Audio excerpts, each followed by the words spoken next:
काफी interesting fact है दीपांशु। अब देखिए, अब सरकार की तरफ से भारतीय रेलवे के पूरे पुनर्गठन की योजना है, यानी कि पूरा का पूरा सेक्टर जो है जिसमें छोटी छोटी कंपनीज हैं, कुछ दिग्गज कंपनीज हैं, इनकी रीस्ट्रक्चरिंग की योजना फिलहाल सरकार की तरफ से होती हुई दिख रही है। एक्सपर्ट पैनल था जिनकी तरफ से कुछ सिफारिशें आती हुई दिखी हैं।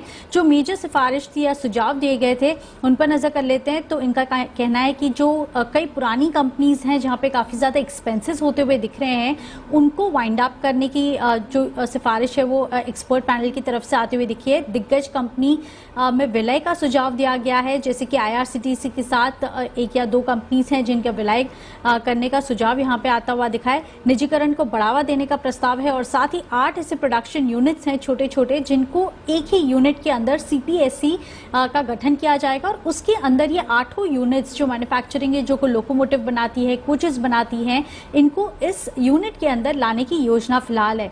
अब देखिए, कई जो कंपनीज हैं जैसे कि central organisation of railway electrification है, इसके साथ ही CRIS जो कि टिकटिंग संभालती थी, IT का कामकाज संभालती हुई दिख रही हैं। इसमें यही सुझाव दिया गया है कि ये सारी कंपनीज को वाइंड अप किया जाए और इनके जो टिकटिंग कारोबार है, IT का जो कामकाज है उसको IRCTC में ट्रांसफर कर दिया जाएगा।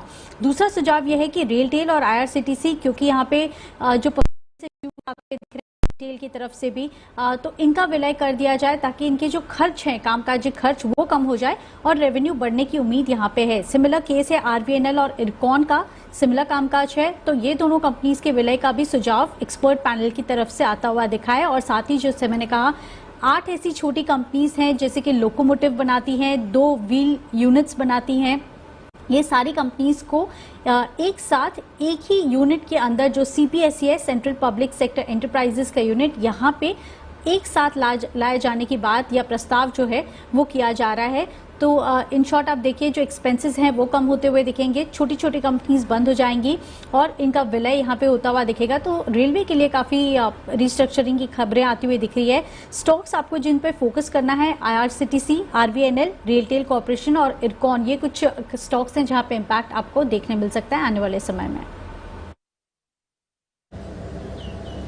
बिल्कुल, तो नजर रखिए, ये खबरों के दम पर आप इन स्टॉक्स पर एक्शन भी बनते हुए देख रहे हैं। पैनल की रिकमेंडेशन रही है तो इंटरेस्टिंग हो सकता है ये। IRCTC, वैसे तो हम लगातार इस स्टॉक पर चर्चा करते ही हैं और एक जबरदस्त तेजी रही है, पर वापस बैन में आ गया है ये काउंटर, तो नजर रखिए इस पर। RVNL, एक बार इस पर सुमित जी की राय ले ली जाए। सुमित जी, सुबह से एक्शन में अभी भी 2.5% की गेन्स होल्ड कर रहा है, फर्दर ट्रेड दिखता है इस पर सर? पोजीशंस होल्ड करके चलने का सलाह रहेगा दीपांशु। स्टॉक के अंदर ऊपर में 32 रुपए का लेवल जैसे ही ब्रेक होगा और उसके ऊपर क्लोजिंग देखने को मिलता है, तब उसके बाद स्टॉक में मोमेंटम बनेगा और फिर 35 से 36 रुपए तक का मूव आने वाले दिनों में RVNL में देखने को मिल सकता है। फिलहाल पोजीशंस होल्ड करके चले, 32 के ब्रेकआउट के बाद एक अच्छा मूव ऊपर में RVNL में देखने को मिलेगा।